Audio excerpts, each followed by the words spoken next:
Yogi Clan, welcome back to Yogi Cycle Service. Today I got all the stuff finally from Wish, so let's do a little review on this heated gear that I ordered from Wish. And let's see if it's any good. Let's talk about it. If you're new to this channel, I thank you for joining. This is Yogi Cycle Service. I am Yogi and I'm here to talk about all things motorcycle related. Whether it's motorcycle vlogs, whether it's wrenching in the garage, or product reviews. If you're a returning user, I thank you for coming back and I hope you find this information helpful.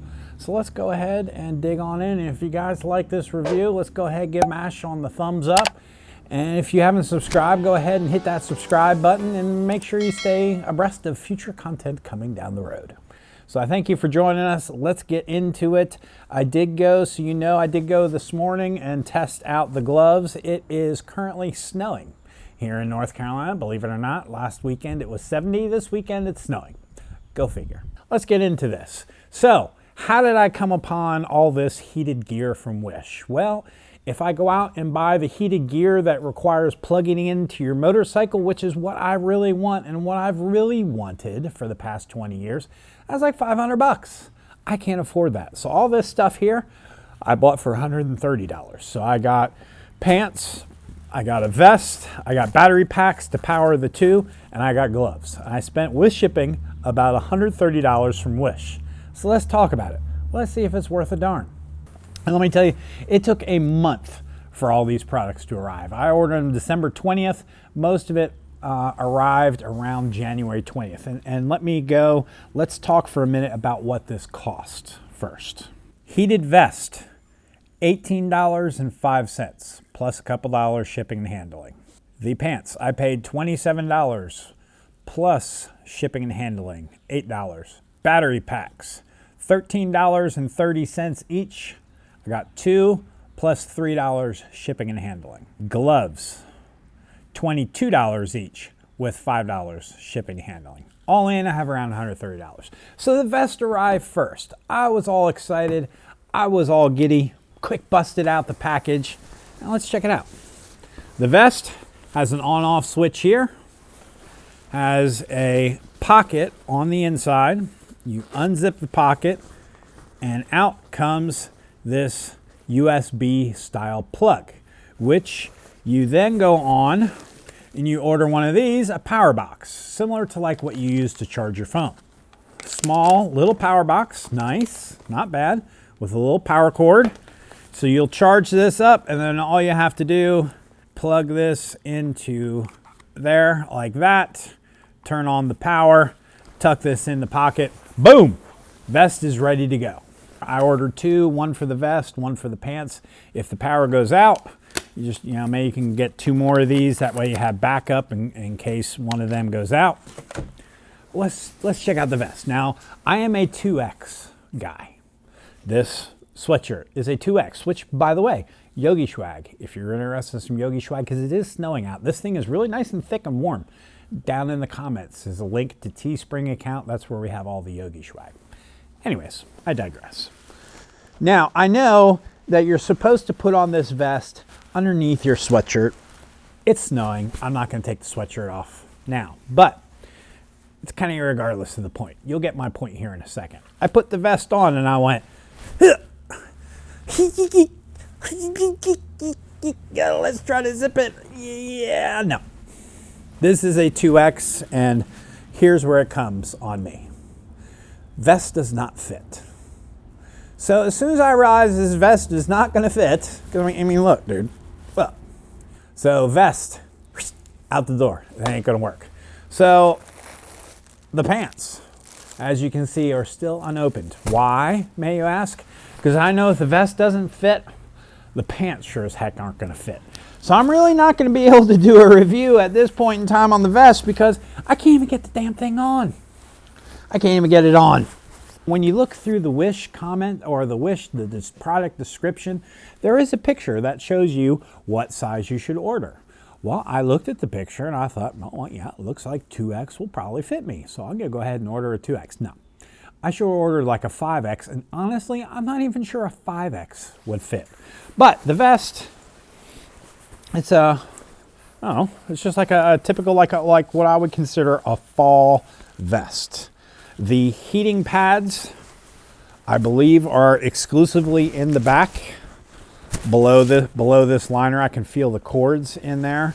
The picture showed, oh, there is a cord right here, so maybe there is a heating pad in the front also. I do feel a cord inside there. Let's see if there's one on this side.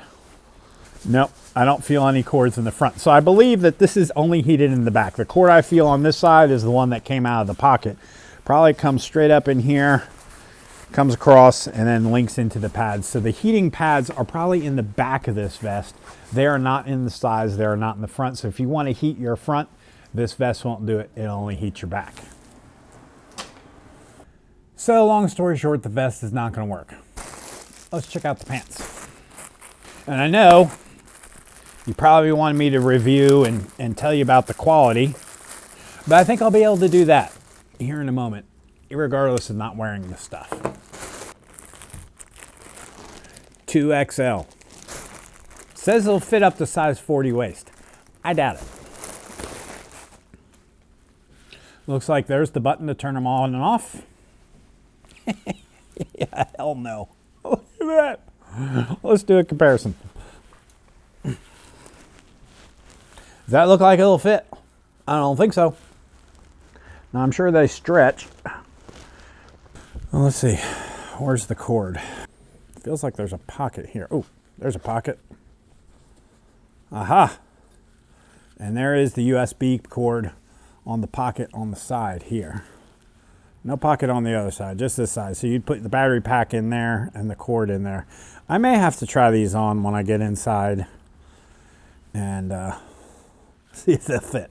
If they don't fit, I got a buddy at work who's smaller than me. I'm just going to give these to him. I don't know. All right, let's turn it inside out and see if we can see where the heat pads are on this. This does feel, it's kind of like fleecy on the inside. They do feel kind of decent. Well, it's kind of more like velvety on the inside. I can't tell where any of these heating pads are. Feels like there's something right here in the knee. Maybe it's on the other side. All right, there is a pouch right here. I do feel a cord right there. Here's the cord, comes down here, comes down this seam and goes in. It looks like the only thing that's heated on this is the freaking knee. Yeah, there's another pouch. That cord again comes down the seam. So there's a pad on this knee and a pad on this knee, and that's it. That's all. One pad on this knee, one pad on. So your knees may be warm. Maybe. I ain't gonna guarantee it. And here's why. Let's get to the gloves. That'll better help explain this and what you're getting. Gloves. And I will insert a clip of my ride because I took them for a ride this morning in 26 degrees. But let's talk about quality of the gloves. These, what I thought I was getting was the kind, you saw how those things had the button to turn it off and on? I thought these were gonna have a button here with a low, medium, and high setting.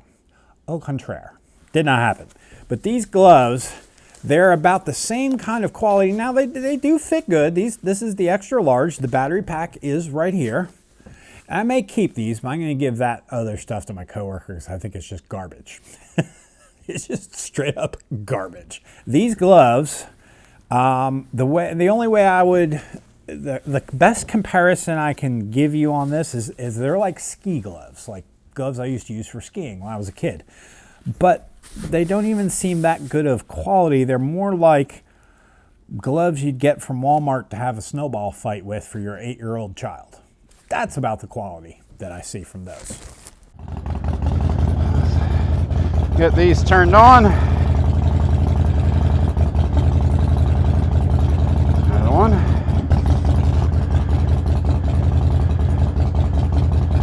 Two.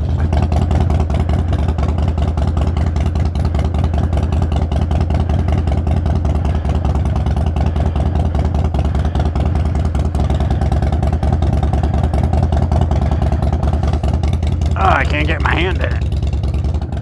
We're gonna try it without a liner instead. Let's see what these gloves do. I attempted to use my glove liners to kind of give them a little help, but had trouble getting the glove on with the glove liner. So we're just gonna rock the glove as is and see what it does. So I got about, I don't know, 8 miles. I don't really feel any heat at all. That battery pack, and I thought it was rechargeable batteries, and they're not. I had to put 3 AA's in each battery pack. And it's either on or it's off. There is no high, medium, and low. And honestly, I feel freaking nothing. Nothing. Although my hand, I will say this, my hands aren't cold. My pinkies are starting to get cold. But they just feel like regular ski gloves. That's all they feel like. Yeah, I think wearing my other gloves that I had, my normal winter riding gloves, would not feel any different than these. It makes me wonder, do I even have them plugged in? Are they set up right? So, $130 fail. Did not work. My opinion, Wish is garbage. So I may keep these and try to use them again, but here's some of the other problems I ran into. Now, thinking this would have a high, medium, and low setting, let's look at the battery pack. Battery pack is right here. It does plug into your glove there. Right here is the on-off switch right here. One press turns it on. That's all you got. You got on, you got off. I thought this was rechargeable, but when it arrived, then I opened it up, it looked like that. I was like, dude, it doesn't, I thought this was rechargeable. Well, yeah, it is rechargeable. If you buy your own darn batteries, it's rechargeable. When you buy your own rechargeable batteries. So I took 3 Duracell batteries for each one. All right, so let's put these back in for a moment while we go through this exercise. Now, mind you, today, my ride today, I rode 15 minutes to Iron Saturday. I then rode about an hour to the hospital to go visit a friend in the hospital, and then rode about 40 minutes home. So 2 hours, give or take. When I got home, one battery box still had a light on. This one, because it had Duracell batteries in it. This one, when I got home, that light was off. It was not on anymore. and why? Because this one did not have Duracell batteries. This one had an aftermarket called ProCell battery. So an off-name brand. Not a Duracell, but an off-name brand. So the off-name brand, by the time I got home, and the Duracell light by the time I got home, was very dim. It was very dim. The ProCell battery, when plugged in and turned on, oh, look, see? Now it's turned on, and look, there's no light. See? No light. It's dead. 2 hours. 3 batteries in 2 hours. So if you plan on doing anything longer than 2 hours, you know, you need 6 batteries between the 2 packs, right? There's one pad, and it's right here in the back of your hand. Really did not keep my hand warm at all. Now in its defense, my hand did not get cold. So in riding that hour to the hospital, it was probably 36 degrees out. My hand did not get cold. So it did keep my hand warm. But is that because this is like a winter ski glove, or is that because it actually was providing heat? My personal opinion is it was more because it was a ski glove than it was a heated glove, because I didn't feel crap for heat. Oh, look, see, the lights, it's going, it's just not working. It's just garbage. It doesn't, heated grips 100 times better than these. So long story short, in my opinion, instead of wasting money on Wish and battery operated heated gear, spend the $500, save your pennies, save your tax returns, spend the $500 and get the stuff that plugs into your motorcycle. Spend the extra money and buy a thermostat so you can control the heat, because this battery operated stuff from Wish, 100% garbage. Now, I do have a guy who is a subscriber who last week, based upon me saying, hey, I'm ordering this stuff from Wish, he ordered it from Wish too, and he got it probably about the same time I did, I believe. And he sent me a text message earlier this week. He's like, bro, the heated gear is garbage. I was like, well, he's like, but hopefully I got a different kind than you did. Maybe yours will work. Well, after riding today to Iron Saturday in 26 degrees, I will have to say, I agree. with Big D. Bro, you're right. It's garbage. It's absolute garbage. See, you know what? I don't even think I'm going to keep these. Here's the difference. This glove right here is a Harley glove. I got this right after I bought my Harley in 2003. It's FXRG. It is a gauntlet style leather glove. Honestly, these with freeze out liners that cost $10, those plus these, my hands stay just fine. And the other thing that's extremely annoying about this, extremely annoying, is this brick that's right here when you try to get your hand into the glove. I could not get, and it's like a massive watch on your arm, like Flavor Flav on your arm. Extremely annoying. And you can't even tell if it's turned on because this thing's in the pocket, so I can push the button like this, but you don't know if it's on unless you like pull the box out and then see the light is on. Okay, I know I'm on. And the pad's right here in the back of your hand. So your fingertips still get cold. And I honestly couldn't really even feel the heat. So my opinion is my freeze out glove liners with these gloves here work just fine. And I will probably stick with that. The fact that they don't really kick out any heat at all does not work out for me either. So I'm probably going to donate all this gear to a buddy at work. So DW, you're getting a whole bunch of heated gear. I can't tell if it's going to work or not. Good luck. So there's my review. Thank you for joining us. I'm sorry I got you all excited. I was all excited too. But save your money, buy the real stuff. Don't go for the wish crap. You won't be happy. And you'll be giving it away and realize you pissed away $130 like I just did. So sorry, Yogi Clan. I tried. I was hoping to hook you up with some decent stuff at an affordable price, but this time we struck out. So stay tuned. Maybe one of these days we'll buy the real gear and give that a product review. So thank you for joining. Hope you have an awesome weekend and a wonderful week, and I'll talk to you soon. Peace.